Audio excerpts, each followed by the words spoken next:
Have you ever noticed that there are times when life can have a lot of drama? We can have a lot of inner drama about how we might be resisting what's happening or grasping for greener pastures. But there can also be kind of a lure to drama, a kind of fascination that can draw our attention and pull at our emotions and pull us into the human play. And there's a way that it's important as spiritual practitioners to get the sense of what it is to take a break from that, to step out of being pulled and overly identified with the content of our experience, either inwardly, our experience, or our experience of how we experience the world at large and the play on the world stage. And so it's very important, again, as spiritual practitioners, to get a sense of what is it to step back?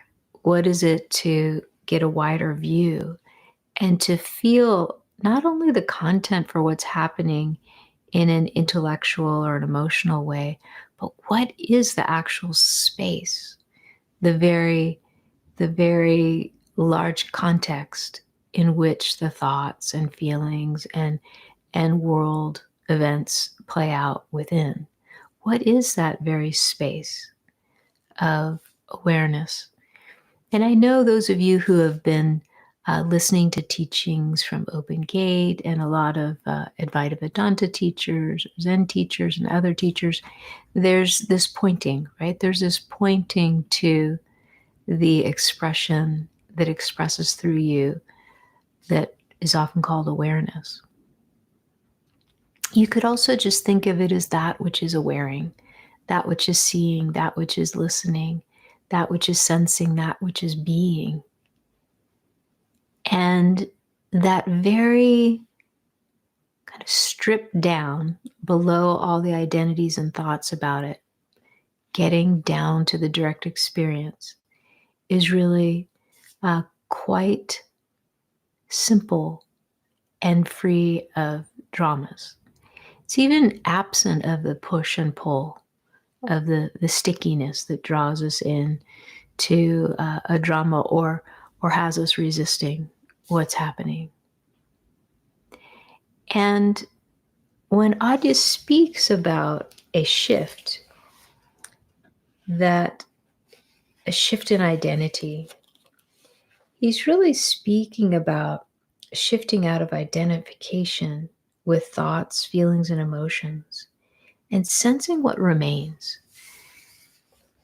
There's this beautiful, beautiful saying that perhaps many of you are familiar with of Ramana Maharshi's: let what comes come, let what goes go, find out what remains. Find out what remains. And this is such an incredibly beautiful and classic pointer to the direct knowledge and direct experience of who we are that is present for all the comings and goings, but is not defined by them. Now, some people might get concerned with this kind of pointer. Well, how can I let what comes come and let what goes go if I don't approve of it, or if I don't want to align with it, or I don't want it to be as it is? There can be this argument that can be there for later. You can set that aside and pick it up later. But when it comes to this terrain of sensing what you are essentially, that's not defined by our likes and dislikes, our desires or our resistances, when it comes to that, it does require setting aside those arguments with what is, or those assumptions that we need to control the outcomes and be in the steering wheel all the time. That's not to say that there isn't a time and place for action and for giving our voice and for course correcting things and rectifying situations. I'm not saying to do away with those, but there's a time in spiritual practice to set those aside long enough to sense who and what we are in those essential waters of being, in this context of aware spaciousness that allows a lot of room and a lot of openness of vision and a quietude and sensitivity that allows us to navigate and respond to life situations in a very informed way. Because it is important not only to have your attention when you are in the nitty-gritty of experience on how it is you want to proceed, but it's very important to get a sense of, who am I essentially? What am I? What is my sense of being resting in and as that informs whatever it is that I do, that informs whatever responses I come forward with? And so it is a different emphasis in exploration. Not that it's not important, again, to sense how do I best respond. I think in order to really feel whole in our response, it does require resting in and as this sense of essential beingness that is the same beingness that connects the whole of all beings and expressions in this life play.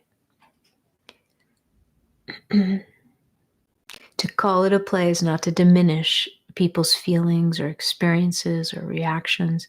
It's not to diminish those. But it's a pointer to get a sense of what is it that's bearing witness to all of this that is of the eternal.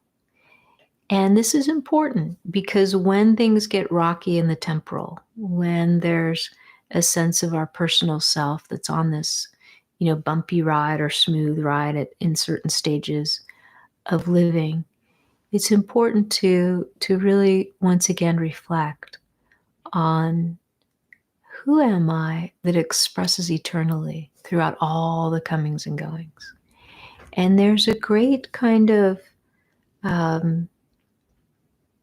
resourcing in that which is ever present. It can fill your body's consciousness, your mind's consciousness with a sense of constancy that can be a touchstone.